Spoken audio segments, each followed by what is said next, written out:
And I said, hey Duke, there must be something wrong. Do you think we aged this booze the bar's a bit too long? Seen snakes and spiders on the wall after drinking from these jars, but I don't remember ever drinking booze with man from Mars.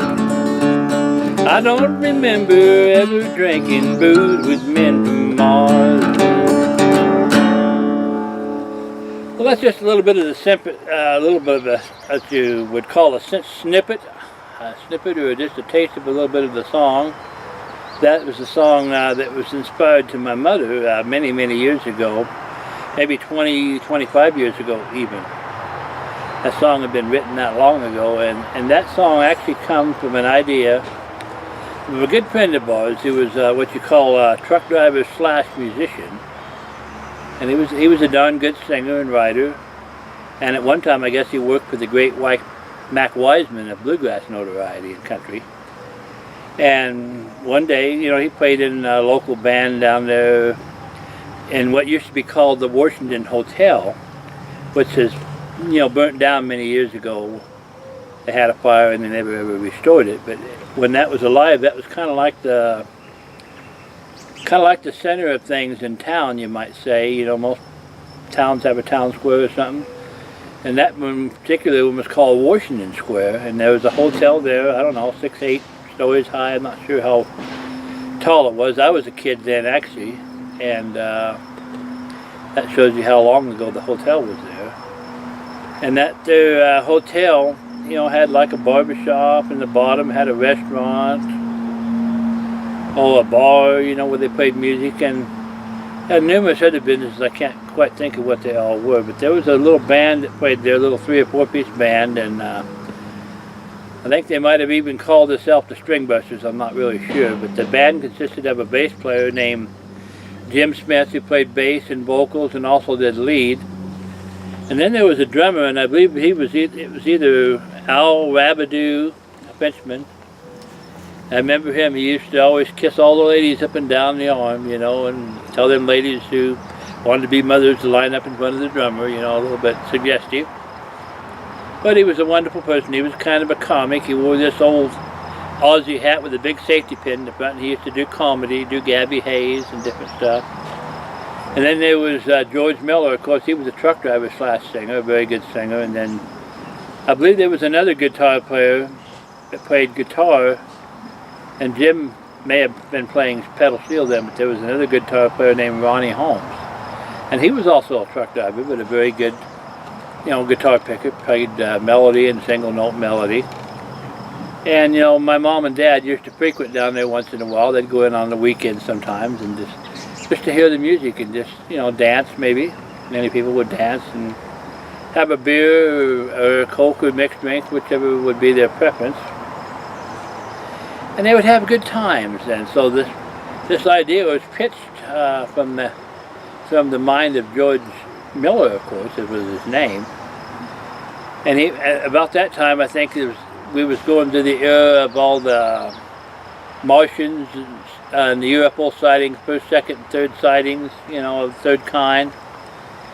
And so that was kind of in the news maybe a little bit back then about people seeing UFOs, and I guess some were real, and some were, of course, proven to be false, you know, just to be hoaxes. And so that song come out of that, and he told my mother, he said, well, Irene, you should write a song about this and tell about that, you know, tell about this. And so mother got the idea, and she wrote the song, and she come up with the angle of it from the view of a moonshiner, because back in the old days there was a lot of moonshiners, and that was illegal hooch or whiskey, whatever you want to call it. And some people back then, that's how they supplemented their income when they didn't have work. It was against the law, and they were risking jail or imprisonment, you know. They would get caught, maybe even shot in a raid, you know. But those many people, that was their livelihood back in the day when there was hardly any money. And so this comes from the point of an old boy sitting out there in the hills of Tennessee or wherever, with his hooch and his big still and the copper coil and everything that goes with it, and the spout where you take out pour out the bottles, you know. And him and his old hound dog at the time, his name was Duke, which was a name also of one of our dogs years ago. And he imagined that he saw a UFO in the sky and flashing lights. And of course he'd heard in all these stories how these little men had antennas on their head and were green. And of course he was saying, well, to him they weren't green or anything like anybody else had said, you know. And so the song come out of this, and of course he couldn't tell anybody because, you know, like I say in the song, who would believe him? You know, making sign was against the law, and he didn't have a camera or any proof of any kind. And no one would believe him if he told him what he saw, because after all, making moonshine was against the law. So the story is just kind of woven there in imagination and thoughts and love, and so therefore comes the song from behind the story, which is entitled Men from Mars, off the same Rockin' Chair Memories album. And I hope you enjoyed that song, and I thank you all those that you were inspired to be a fan because of it. And pray that you will keep tuned to my blog on LarryElliottMusic.com, and you can listen to these stories, and if you wish to purchase anything, just look at the bottom of the page for information, and you can be told how to do that, and we can get that stuff out to you. Once again, this is Larry Elliott saying thank you, and have a great day. We'll listen to that song in its entirety if you get a chance. You know, like I say, you can go out on CD Baby and download it for 99 cents. Or you can read about it, like I say, on our blog at LarryElliottMusic.com. Read the stories also. And we, of course, have the live version you're hearing now, which is just a snippet of the song. I would encourage you to listen to it if you get a chance. And until the next episode, this is Larry Elliott from another episode of the story behind the song, saying thank you so much for listening, and God bless you.